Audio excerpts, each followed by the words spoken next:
하나님 말씀 보겠습니다. 하나님 말씀 시편 42편. 하나님 말씀은 시편 42편 5절에서 8절 말씀까지 보겠습니다.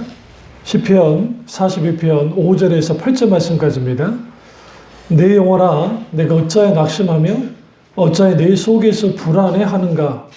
너는 하나님께 소망을 두라. 그가 나타나 도우심을 말미암아 내가 여전히 찬송하리로다.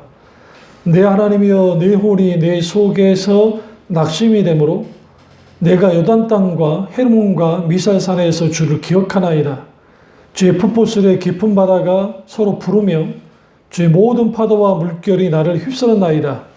낮에는 여호와께서 그의 인자하심을 베푸시고 밤에는 그의 찬송이 내게 있어 생명의 하나님께 기도하리로다. 아멘.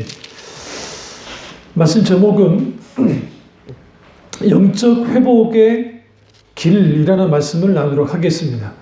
영적 회복의 길이라는 말씀을 나누도록 하겠습니다.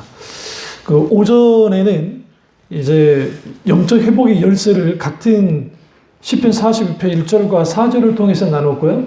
이제 오후에는 영적 회복의 길, 어떻게 영적으로 회복할 수 있는지 그 부분을 다루도록 하겠습니다.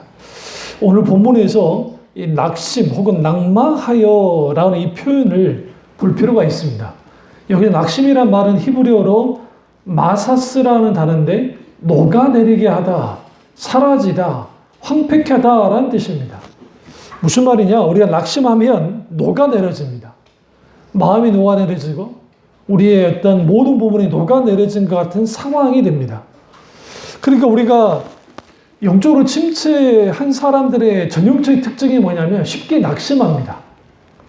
그리고 영적으로 침체 가운데 있는 사람들이 하나님의 은혜를 구하지만 하나님의 은혜를 뭐하다? 경험하지 못하면 이게 문제입니다. 근데 재미있는 것은 이 낭망 혹은 낙심이라는 또 히브리어 단어가 또 하나가 있는데 그게 뭐냐면 쏴하흐라고 하는 히브리어 단어예요. 근데 쏴하흐라는 히브리어 단어가 뭐냐면 풀이 죽게 하다, 구부리다, 누이다 하는 뜻이에요. 풀이 죽어요. 여러분 아이들이 언제 풀이 죽는가요? 엄마 없을 때. 엄마 없을 때. 만약 우리 혼이 연희가 우리 집에 잠시 맡겨요? 풀이 죽어 있습니다. 내가 뭐라 하지 않아도. 무슨 말인지 아시죠? 말 엄청나게 잘 들을 겁니다.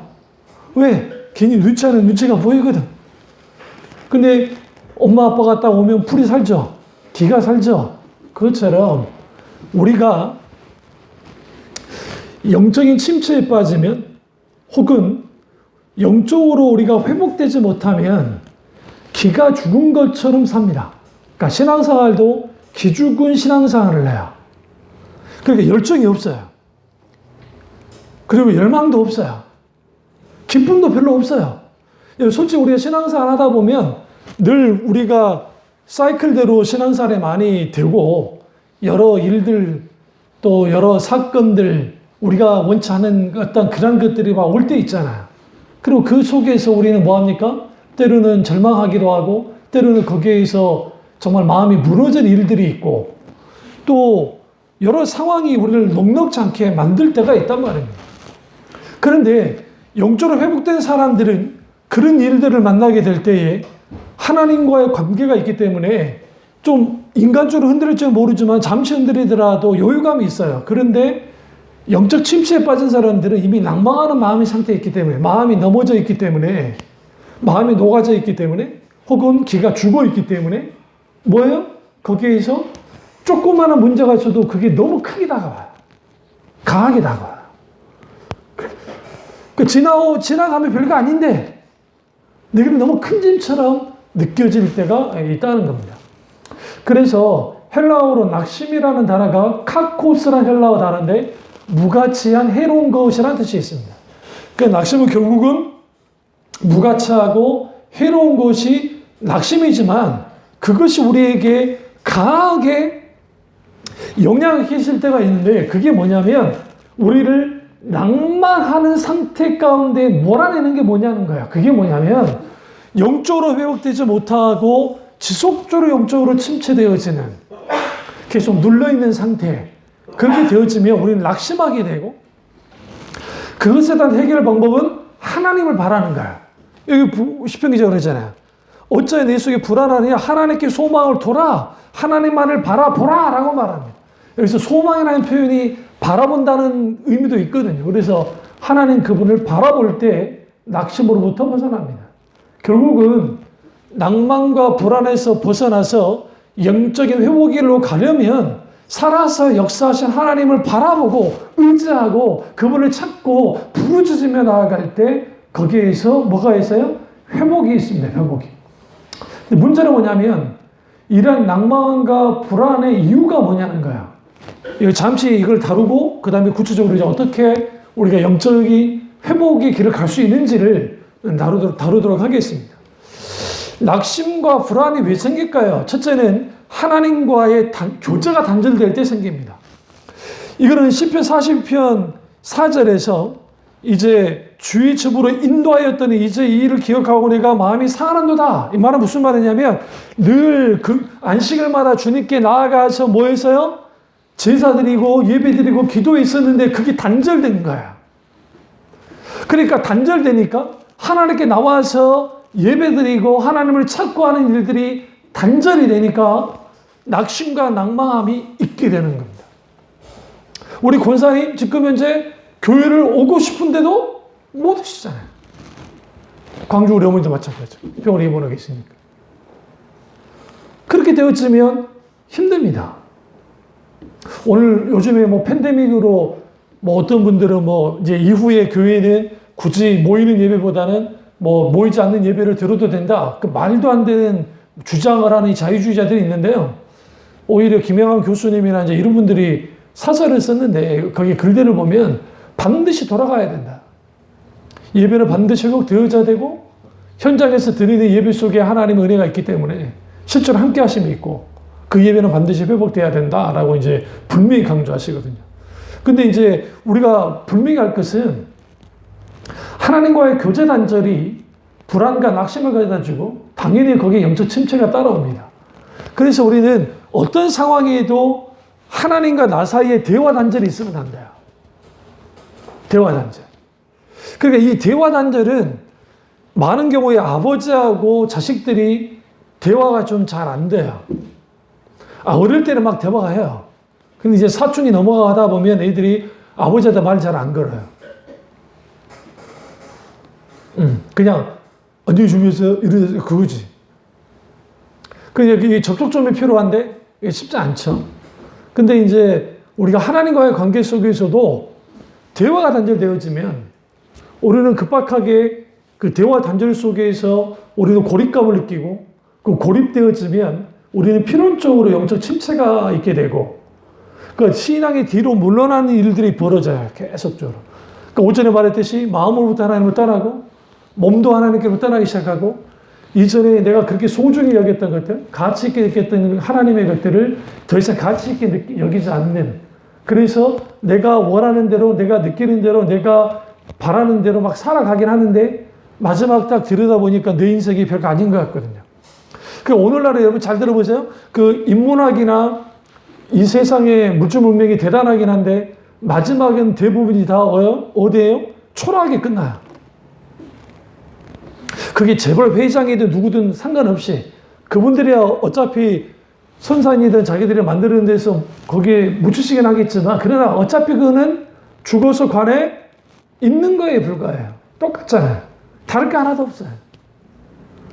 그러다 보면 하나님을 잃어버린 그러니까 하나님과 단절되어진 사람들의 특징들은 내가 신앙생활에도 기쁨이 없어요. 즐거움도 없고 그냥 와서 그냥 신앙생활 하는 것 뿐이에요.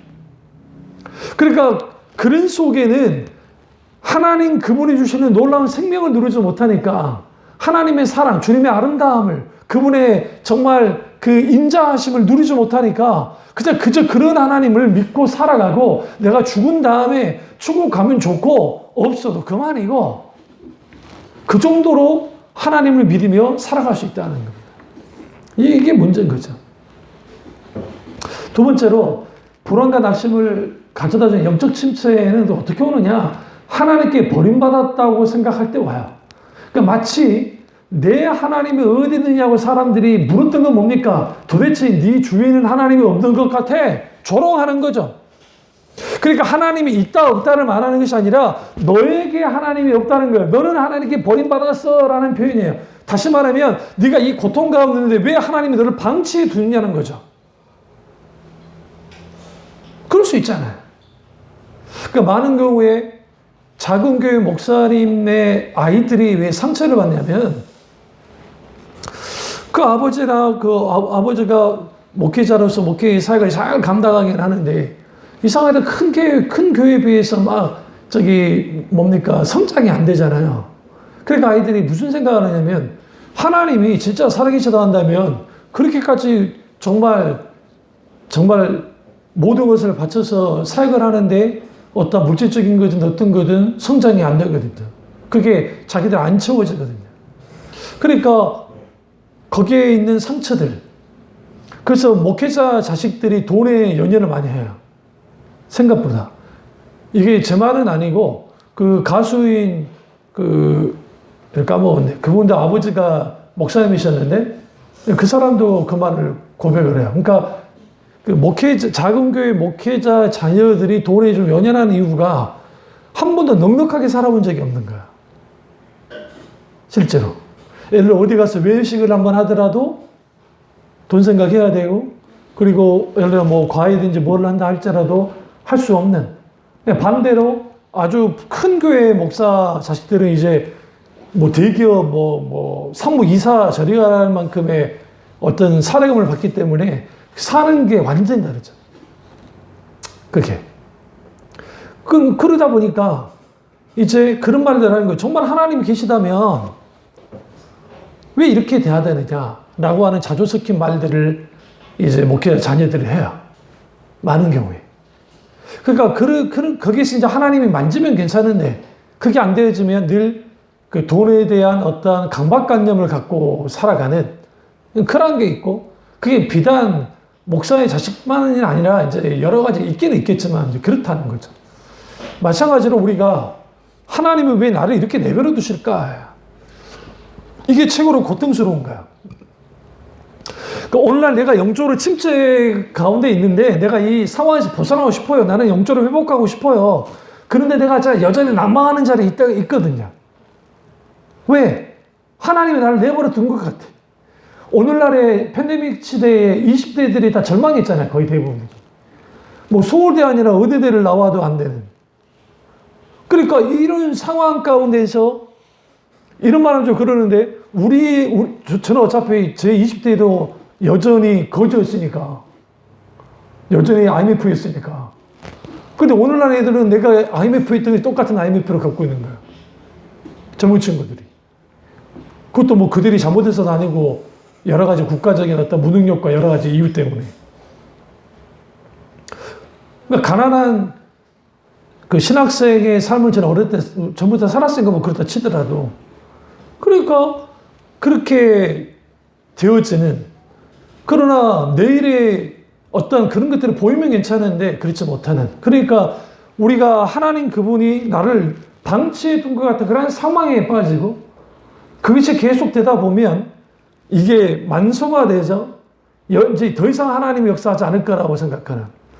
제가 어저께 경상도에 있는 큰 교회 목사, 신본용주의 대표적인 목사님이 설교를 하는 걸 들었는데 이런 말 하는 거예요.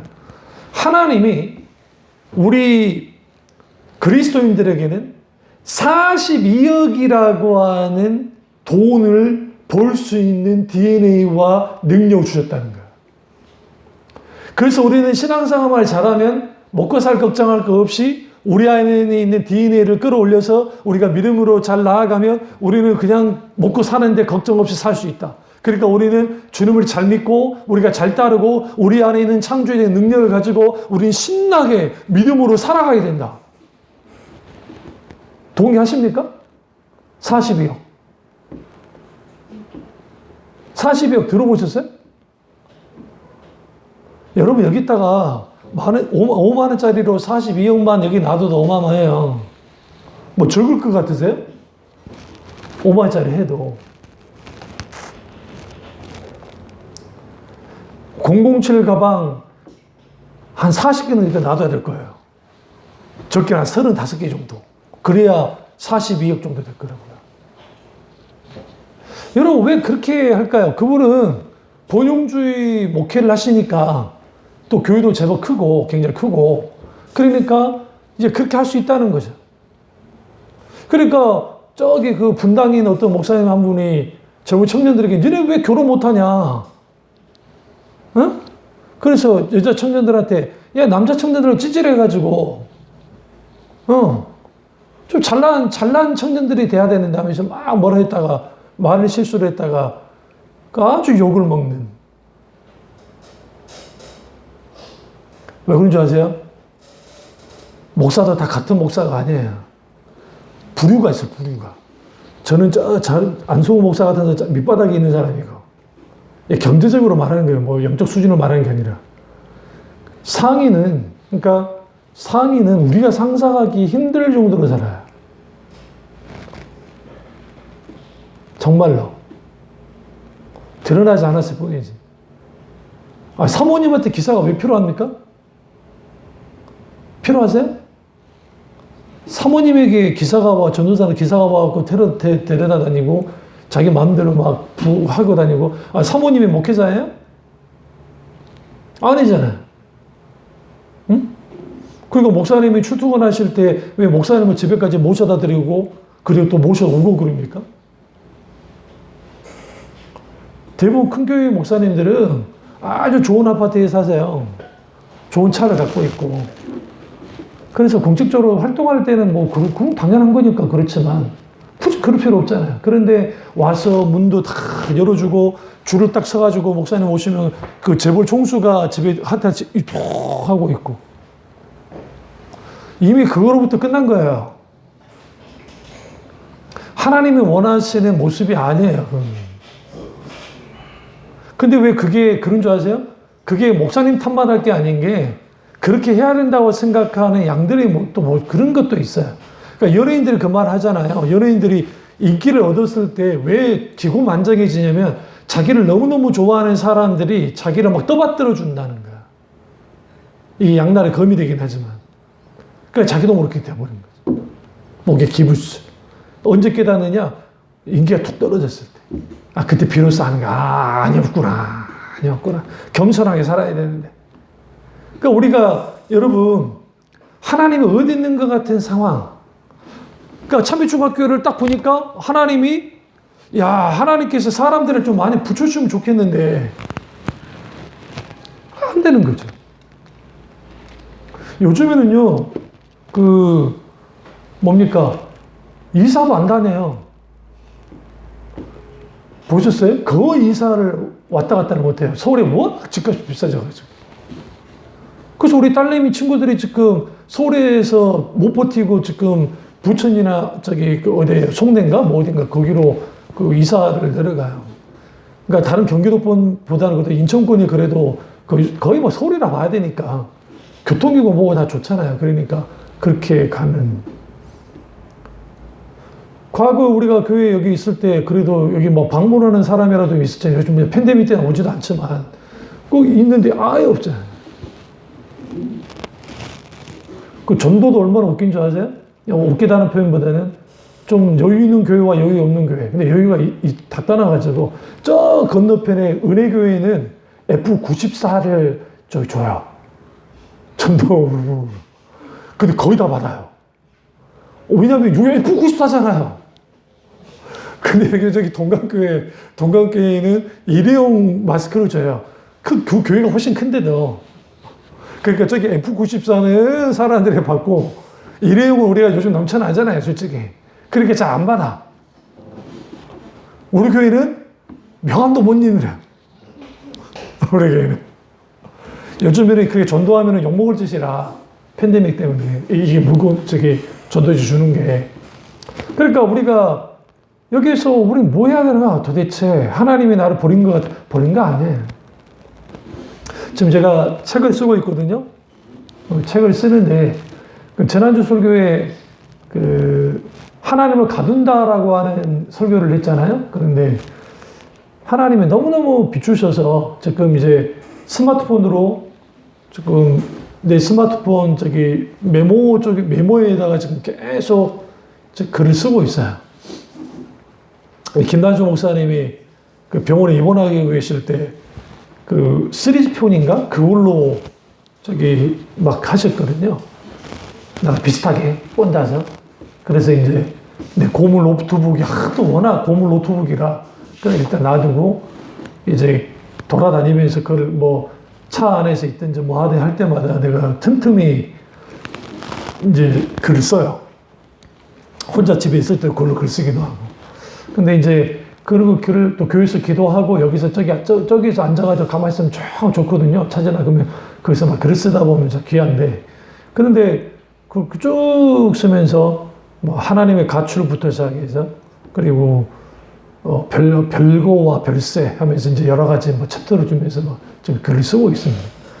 근데 거기서 느낀 게 뭐냐면, 지금 어떤 우리 인생의 상황이 나를 좀 버린 것 같고, 나를 방치한 것 같은 그런 상황을 맞다를 때가 너무 많아요. 우리가 살다 보면, 그리고 신앙생활 하다 보면. 하나님이 나를 조금 더 밀어주시면 괜찮을 것 같은데, 안 밀어주시는 거예요. 왜 그럴까? 내가 능력이 없어서 그럴 수도 있고, 여러 가지 있겠지만. 근데 반대편에서는 뭘 받으면 하나님이 기다리고 계시는 거예요. 하나님이 도구로 쓸만한 존재가 되도록. 그러니까 우리는 내가 지금 내 처지 때문에 막 낙망할 필요가 없어. 너무 심하게요. 그리스도인은 그러면 안 되는 이유 중 하나가 뭐냐면 거기에도 보이지 않는 하나님의 손길이 있기 때문에요. 이걸 분명히 봐야 됩니다. 그리고 우리가 낙심하는 이유는 환난 가운데 있을 때 이런 낙심이 올 때가 있습니다. 그러면 우리가 이제 정말 영적 회복하려면 어떻게 해야 되는 건가? 어떻게 영적 회복의 길로 가는 것인가? 먼저 영적 회복이 뭔지를 먼저 정의하고 가겠습니다. 영적 회복은 단순히 우리의 영적인 상태가 나아지는 정도가 아니라 하나님과의 관계가 회복되는 거예요. 그게 영적 회복이에요. 그러니까 많은 사람들이 왜 영적 회복을 잘 못하냐면 종교 생활, 예배 생활, 어떤 활동, 그거를 좀 잘하면 내가 영적으로 회복될 수 있을까라 생각하는 거야. 그래서 뭐 어떤 분들은 뭐 천일 무슨 기도를 한다, 무슨 뭐 새벽 기도를 뭐 특별 새벽 기도를 어떻게 한다 해서 영적으로 회복시키려고 하는데 그렇게 되지 않습니다. 왜냐하면 하나님과의 관계가 회복되는 것이 영적 회복이기 때문에 그렇습니다. 그렇다고 한다면 영적 회복을 위해서 어떻게 해야 되느냐? 어떻게 해야 영적 회복될 수 있느냐? 첫째로 자신의 영적 상태를 바로 봐야 돼요. 그러니까 내가 영적으로 이런 상태구나. 오늘 고라의 자손이 어떻게 합니까? 내가 지금 낭망에 있습니다. 낭망의 일보 직전에 주님이 나를 뭐하지 않으시면, 붙잡아 주지 않으시면 나는 끝장이 납니다. 라고 하면서 그가 자기의 상태를 바로 인식하고 있었어요. 마찬가지로 우리가 영적으로 문제가 있는 부분을 반드시 봐야 돼요. 오늘날 많은 교인들이 성령의 기름부음과 성령 충만을 받지 못하는 이유는 뭐냐면 하나님을 향한 갈망과 영적 문제의식이 없기 때문이에요. 여기서 영적 문제의식이 없다는 말은 무슨 말이냐면 내가 지금 나의 영적인 상태가 어떠한지를 잘 알면 우리는 하나님의 은혜를 구하고 하나님 그분을 찾고 막 할 텐데 우리는 너무나도 여유로워요. 그러니까 우리가 영적으로 침체되고 영적으로 눌려있는 것이 얼마나 심각한지를 크게 와닿지 않는 거야. 왜냐하면 어차피 나는 교회 나와서 예배 드리고 뭐 봉사도 하고 하니까. 근데 이제 문제는 뭐냐면 내 영혼 속에 주님이 주시는 참된 기쁨이, 평화가, 감사가, 감격이, 그리고 내가 하나님을 믿는다는 그 자체가 내게 있어서 정말 얼마나 가치 있고 소중한지를 알면서 내 인생을 살아갈 때 당당하게 내가 그리스도인으로서 살아가는 것이 있냐는 거예요. 많은 경우가 없어요. 사람들한테 물어보면 너 교회 다니냐? 교회 다녀. 뭐하러 다니냐? 그냥 다녀. 아니면 천국 가려고 다녀. 야 천국 있냐? 이번에 뉴스인가 뭔가에 여자 목사가 딸내미하고 자리 안 바꿔줬다고 난리를 쳐가지고 포털에서 지금 목사가 갑질을 해가지고 고깃집에서 난리를 쳤다더라. 그게 좀 떠돌아다니는. 그럼 왜 그런 뉴스들이 막 떠돌아다니냐면, 오늘날의 한국교회의 초라한 자화상이야. 그게. 그러니까 가십거리가 좋은 가십거리. 아주 쉽기가 좋아요. 사람들은 혹해요. 목사라길래 누구나 했더니 거기에 처음에는 목사로 나왔다고 후에 이제 여자 목사가 그랬다는 거죠. 그러니까 여기서 우리는 참 이 신앙의 천박함, 그러니까 예수 믿는 자들 속에 나타나는 천박함이 왜 나타날까? 그 이유는 뭐냐면 정말 성령이 충만하고 영적으로 회복되잖아요. 표정이 달라요. 무슨 말이냐면 은혜 받은 사람들 표정이 뭐예요? 좀 미소 짓잖아요. 인상 쓰는 사람 없어요. 뭐 그러진 않아요. 대부분 은혜 받으면 좀 표정이 좀 풀어져 있어요.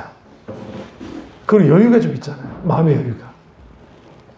근데 이 영적인 어떤 이 소위 회복되지 못하는 사람들 속에는 늘 이 근심거리 하나를 머리 위에 딱 쥐고 사는 거예요. 그 예수 믿는 사람들도 다 마찬가지예요. 왜? 사는 게 내 마음대로 안 되거든. 내가 원하는 대로 되면 참 좋겠네. 그러다 보니까 영적인 침체로부터, 그러니까 혹은 영적으로 회복돼야 되는데, 그러면 내가 영적 상태가 어떤지를 좀 바로 볼 필요가 있는데, 근데 인간은 기본적으로 자기 변호사를 갖고 있어서 나는 좀 그래도 좀 괜찮은 편이야. 그런 거야. 그러니까 남에 대한 판단은 참 잘하는데, 이거 잘못됐고 저거 잘못됐고 훈수는 잘 드는데 뭐가 안 되냐면 자기를 바로 못 보는 거야. 영적인 측면에서. 그러니까 저도 마찬가지예요. 영적인 어떤 민감성이 아주 굉장히 할 때가 있어요. 그때는 정말 민감하게 반응해요. 그러니까 누군가를 위해서 중보기도를 할 때, 또 우리가 그런 과정 속에서 주시는 하나님의 놀라운 은혜가 있고, 또 성경을 읽다가, 책을 읽다가, 아니면 어떤 뭐 설교를 하다, 아니면 글을 쓰다가, 책을 쓰고 뭐 글을 쓰다가 하는 과정 속에서 갑자기 성령의 기름 부음이 갑자기 나에게 막 임할 때가 있거든요. 그러니까 비둘기같이 비름 붓듯이 막 부는 성령부터 뜨거운 성령의 기름 부음이 있거든요. 근데 딱 정신 차려보면 어느 날인가 딱 없을 때가 있어요. 왜 그런가 딱 보면 내가 많이 분산될 때가 있는 거야. 요즘 우리 아주 두 어른이 난리잖아요. 여기 터지고 광주 터지고 우리 아드님 등장하시고 왕의 귀환. 우리는 지금 거기에서 환장할 일이고. 안 그래? 우리 안경규님이 우리를 불쌍히 여기셔서 설거지를 담당하시는 저녁에. 우리 딸내미는 자기 먹은 거 자기가 깨끗이 치우고 끝내는 스타일인데 그래도 부모를 불쌍히 여겨서 그렇게 해주시는.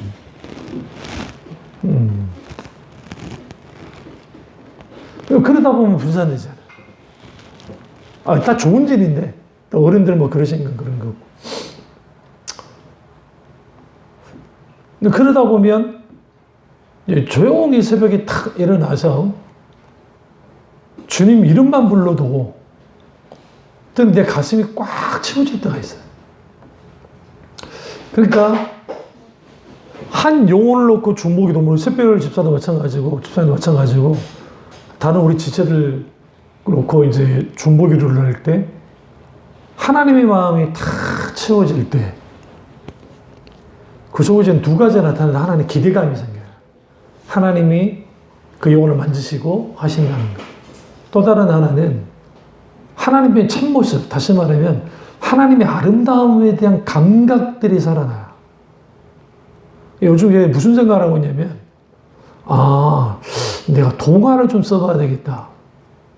그러니까 기독교 동화. 그리고 찬양을, 뭐 고기가 그렇다 치다 일단 작사는 뭐 좀 문제는 없으니까. 근데 그런 것들을 하나님이 부으신다면 그것도 해봐야 되겠다는 생각을 해요. 근데 그러한 것들이 하나님 그러니까 내 영적 상태가 이렇게 됐을 때 마음을 추스리고 오늘 이 지금 시편 기자가 뭐예요? 하나님 그분을 딱 이제 바라보잖아요. 소망을 하나님께 두잖아요. 하나님께 딱 바라보잖아요. 그러니까 바라볼 때 내 마음속에 그런 움직임들이 생기는 거예요. 그래서 이렇게 표현하죠. 8절 보세요. 낮에는 여호와께서 그 인자하심 베푸시고 밤에는 그의 찬송이 내게 있어 생명의 하나님께 기도하리로다. 낮과 밤에 하나님과 관계, 하나님께로부터 주어지시는 놀라운 은혜들이 있는가. 인자하심과 찬양 속에서 내가 하나님께 기도한다는 거죠. 근데 재미있는 표현이 밤에 그의 찬송이 있어서 생명의 하나님께 언제 기도해요? 밤에 기도한다잖아요. 성경 보면 새벽을 깨우리로다 하면서 새벽에 기도하는 말도 있지만 밤에도 기도한다는 거예요. 그럼 밤은 뭘 상징할까요? 어두움은 우리 속에 있는 수많은 고통과 번민과 눌림과 이 모든 걸 하는데 근데 그런 속에서 하나님께 기도할 수 있는 여유가 생겨요. 여러분 명심하세요. 문제 생겼다고 기도 나와요? 안 나와요. 그러니까 힘들고 어려운데 기도할 수 있는 게 복이에요. 너무 힘든데 기도가 돼. 할렐루야! 힘들어도 기도가 안 나올 때 있어요. 이게 심각한 상태예요. 그렇다고 걱정하지 마세요. 이 설교 듣고 있는 분들. 여기 있는 분들 마찬가지고. 안 나올 때, 안 나오니까 중단하면 안 돼요. 그럼 어떻게 해야 돼요? 주님, 불쌍히 여겨주세요. 하나님 나를 만져주세요. 그래서 영적인 회복은 자신에 대한 바른 인식을 할 때 가능하고 두 번째는 영적인 갈망이 회복돼야 돼요. 여러분, 패션, 이 열정의 원동력은 뭡니까? 사랑이에요. 사랑. 그러니까 하나님의 끝없는 사랑을 우리는 반드시 받아야 돼요. 누려야 돼요. 하나님은 우리를 향해서 적극적인 걸 뛰어넘어서 천지 만물을 창조하셨던 하나님의 그 열정보다도 우리를 더 사랑하세요. 이걸 라틴어로 그러니까 엔토스라고 해요. 그러니까 파토스, 엔토스, 로고스라는 표현들이 이제 헬라 철학에, 그리스 철학에 있긴 하는데 이때 엔토스는 뭐냐면 하나님의 특심, 특별한 열정을 가지고 우리를 사랑해요. 근데 인간은 하나님을 향해서 파토스밖에 못해요. 파토스는 뭐냐면 열정을 뜻해요. 그러니까 인간이 하나님께 사랑할 때는 우리는 열정적 사랑을 해요. 그러나 하나님처럼 특심까지는 가지 못해요. 왜? 우리는 하나님이 아니기 때문에. 하나님이 우리를 사랑할 때, 우리가 사랑의 크기를 말할 때, 사랑의 정도를 말할 때, 하나님이 100이라는 걸 두고 있을 때, 하나님은 110%로 두고 우리를 사랑해요. 그러나 우리는 절대로 하나님을 100% 사랑 못해요. 그러니까 하나님은 우리를 향해서 넘치는 사랑을 하시지만 우리는 하나님을 향해서 넘치는 사랑을 하지 못해요. 그런데 중요한 건 뭐냐면 우리가 하나님께 나아가서 예수 그리스도의 십자가의 구속의 은혜를 경험했던 사람들은 기꺼이 자기를 내어줌을 통해서 예수 그리스도의 십자가의 사랑을 가지고 하나님을 사랑해요. 그게 우리의 뭐가 되냐면 하나님을 향한 특심이 돼요. 특별한 열정이 된단 말이에요. 열심히. 그러니까 우리 스스로의 열심으로는 하나님을 특심으로 사랑할 수는 없지만 예수 그리스도의 십자가의 놀라운 사랑 가운데서 우리가 하나님을 사랑하게 될 때 우리도 똑같이 하나님을 특심하게 된다. 그게 우리의 능력이 아니고 예수 그리스도의 십자가의 사랑, 구속의 사랑의 능력이 그렇게 만드는 거예요. 그렇게 되어지면 우리 영혼이 일어나기 시작해요. 그러니까 우리 속에 이 꽉꽉 눌러져 있던 영적인 것들이 하나하나씩 벗어지기 시작하면서 성령의 기름 부음과 그리고 하나님의 놀라운 임재와 그리고 어떤 하나님의 음성을 듣는 것들과 그 기도 가운데 되어지는 하나님의 놀라운 영적인 분별력 그리고 하나님의 기준에 서서 모든 것들을 분별해서 하나님께 민감하게 반응하는 일들 그뿐 아니라 믿음으로 우리가 믿음을 한 걸음 걸 나아갔을 때 하나님의 그 삶의 현장 속에서 세밀하게 간섭하시고 역사하는 일들이 일어난다는 거예요. 그 모든 것들이.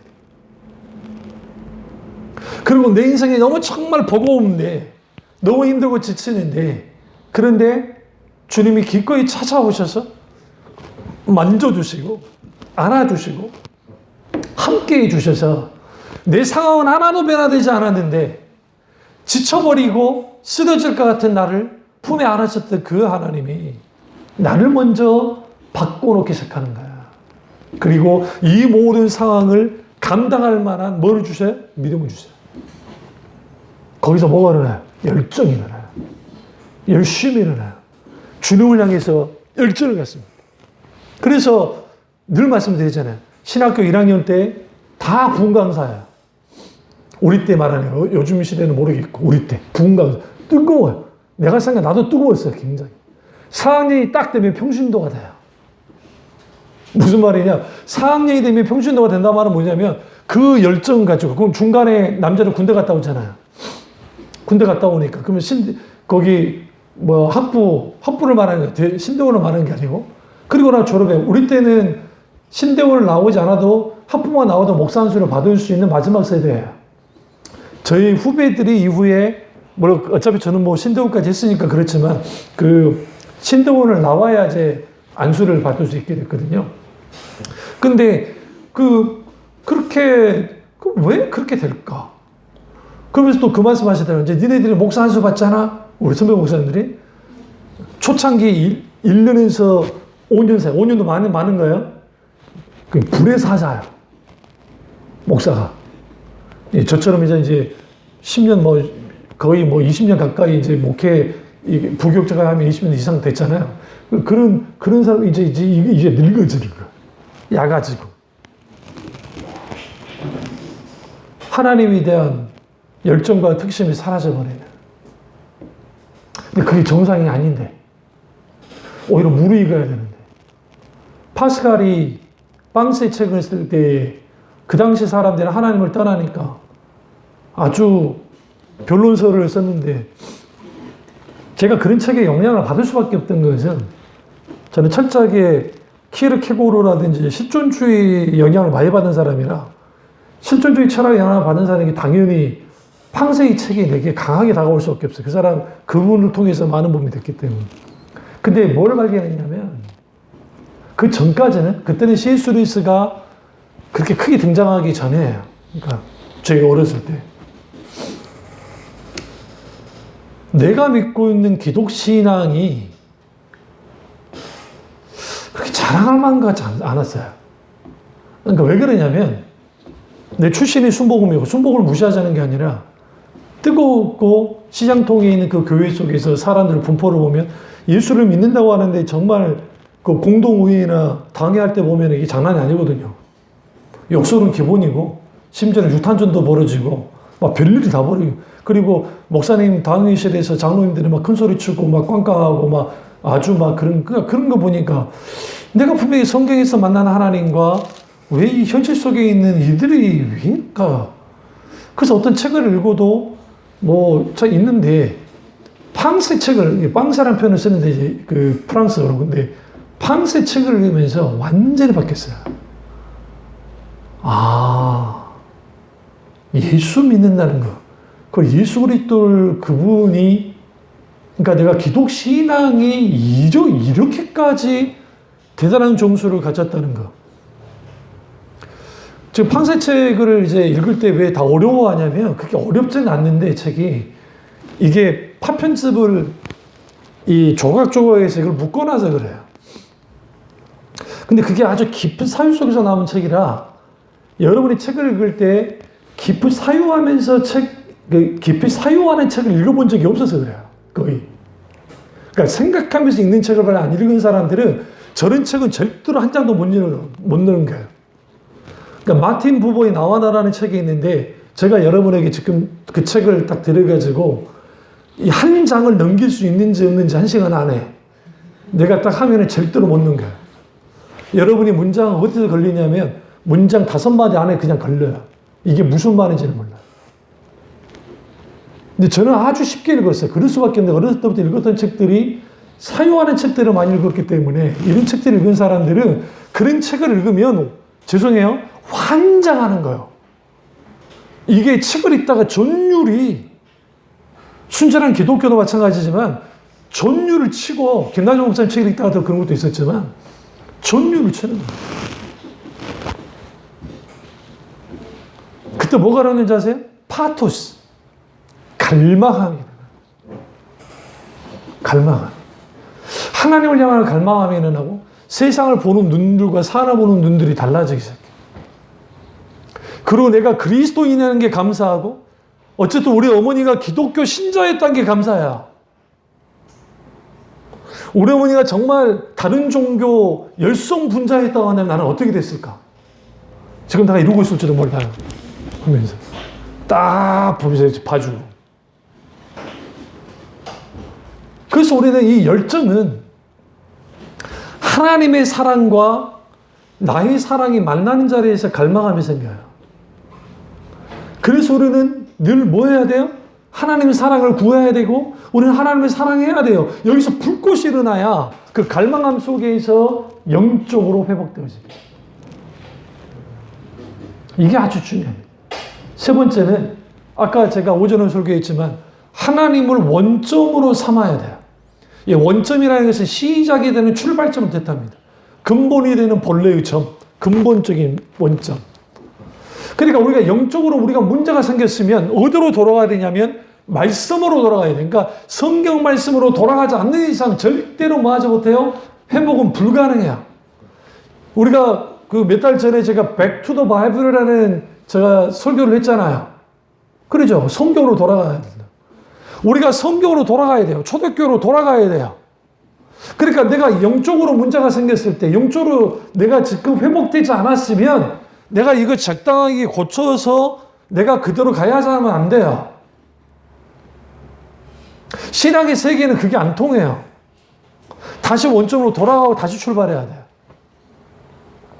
이걸 이해하지 못한 분들이 뭐라고 하냐면 그러면 그 전에 신앙사였던 것은 아무것도 아니야. 아무것도 아니라는 게 아니라 그 신앙은 그 시점에 과거의 그 시점에는 분명한 가치를 갖고 있어요. 그런데 지금 내 신앙이 지금 문제가 있잖아요. 지금 현재 내 믿음에 문제가 있잖아요. 예를 들어. 근데 그걸 적당히 좀 고쳐가지고 적당히 손을 봐가지고 그렇게 해서 내가 영적으로 회복되겠다고 하는 것은 불가능하다고요. 믿음의 세계 속에는. 이 부분을 김나정 목사님도 미끄러짐이라는 그 부분을 다루시면서 뭐라고 하냐면 우리가 영적으로 미끄러진다는 거죠. 그러니까 영적으로 미끄러져서 신앙이 뒤로 물러나는 상태에 빠져요. 그래서 영적인 침체에 빠졌는데 많은 사람들이 하나님의 은혜를 받고 이 미끄러진 상태에서 빨리 벗어나려고 한다는 거예요. 그래서 하나님의 은혜를 구하고 은혜로부터 이제 분명하게 회복되고자 하는데 회복될 듯 하다가 미끄러지고 회복될 듯 하다가 미끄러지는 그 이유가 뭐냐 할 때에 정확하게 그 말씀 하시는 거예요. 본인이 미끄러졌던, 본인이 넘어졌던 그 시점을 반드시 알아야 된다. 그 시점으로 돌아가야 된다는 거예요. 왜 그러냐면 거기서 미끄러졌기 때문에. 그럼 어떻게 할 수 있습니까? 우리는 모를 수 있어요. 언제인지. 그러면 성령께 물어야 돼요. 주님, 내가 언제 이렇게 미끄러졌나요? 내가 분주해서든 아니면 교만해져서든 아니면 기타 등 여러 가지 죄 때문에 기타 어떤 것이든 그런 게 있다 하면 깊이 주님께 회개하고 돌이키고 그 시점에 대한 주님이 비추시면 그걸 놓고 회개하고 돌이키고 하나님을 찾아 나아갈 때 그리고 거기에 하나님 그 시점에 하나님의 은혜가 거기에 부어질 때 비로소 그때부터 회복돼요. 근데 중요한 거는 그 시점이 출발점이라고요. 근데 걱정하지 마세요. 늦은 게 아니에요. 늦은 게 아니라고요. 지금 내가 잘못된 길을 가고 있고 아무리 그 길에 서 있다 하더라도 그거는 지금 길을 잃은 거예요. 아무리 잘 가도 마찬가지예요. 그러니까 여러분 이 말씀과 끝내겠습니다만은 그 철로역정에 그 존 버년이 쓴 철로역정이라는 그 소설에서 크리스찬이 천성까지 막 여러 가지 막 그를 이기고 이렇게 올라가갖고 막 올라가갖고 여기 궁극적으로는 여기까지 다다른다. 근데 그게 가능하냐고요.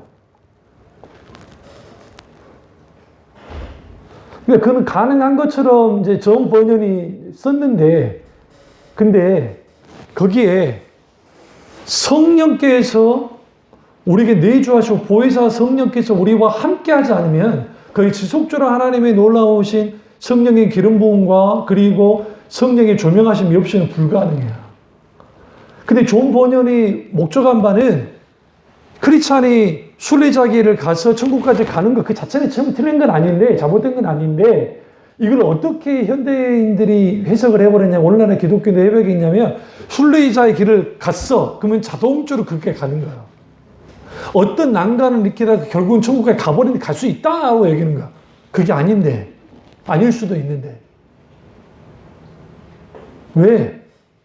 성령께서 해주지 않으면, 성령께서 하나님이 우리 가운데 함께 그 부분에서 역사해주지 않으시면 불가능해요. 사실. 그래서 우리가 내가 지금 현재 내가 주님으로부터 많이 떨어져 나간 사람이 있고 적게 떨어져 나간 사람이 있고 그 정도의 차이는 있겠지만 결국은 모든 사람은 원점으로 돌아가야 돼요. 계속. 본래 시작 출발로. 늦는 거 아니에요. 절대로.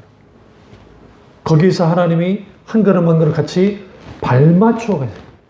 그게 히브리어로 에타 할락. 하나님과 우리와 산책하듯이 걸어나가는 것이고, 그럼 거기에서 주님이 창조해 주시고 구원자신 하나님께로 우리가 돌아갈 때, 그리고 그 하나님과의 첫사랑의 시간을 늘 인생의 원점으로 삼고 살아가는 사람들 속에서 영적인 회복이 있고, 그리고 이제 시간상 안 되니까 다음 주에 제가 연장선상에서 이제 설교를 하겠지만, 궁극적으로 영적인 회복의 가장 큰 핵심 중에 하나는 예배 회복이에요.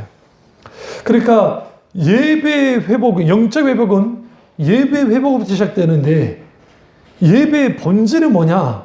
하나님께 굴복하는 거예요. 엎드리는 거예요. 근데 오늘날의 예배라는 게 하나님에 대한 내어드림, 하나님에 대한 순종, 하나님에 대해 굴복함이 없이 그냥 내가 예배자로 서는 거죠. 그래서 사람들이 기쁘고 즐겁고 환호성을 지르고 사람들의 감성 속에서 그러면 되는 거야.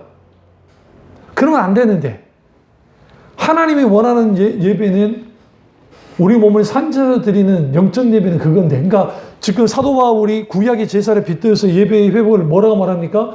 제사에 두잖아요. 제사가 예배가 아닌데, 제사의 정신이 예배에 들어오긴 했지만, 근데 동일시 하면서 비유로서 하면서 그렇게 말해. 그게 뭐냐면, 예배에 있어서 가장 큰 핵심은 내가 드려지지 않으면 예배가 아니야. 내가 드려야지 않는데. 그럼 그 드려지지 않는 예배 속에서 우리는 뭐 해야 돼? 심각해지죠. 그러니까 우리의 영적인 문제는 다 어디서부터 왔어요? 사실상 여러 이유가 있지만 가장 근본적 이유는 뭐냐? 예배가 무너진 거예요. 참배 중앙교회의 성령의 기름, 임재, 하나님 음성을 듣는 것, 기타 이러한 것들이 어느 부분에서 많이 무너졌느냐? 과거에 비해서 우리의 예배 속에 하나님 크기의, 그러니까 그 강력한 하나님의 어떤 놀라우신 성령의 역사하심들이 많이 적어졌다는.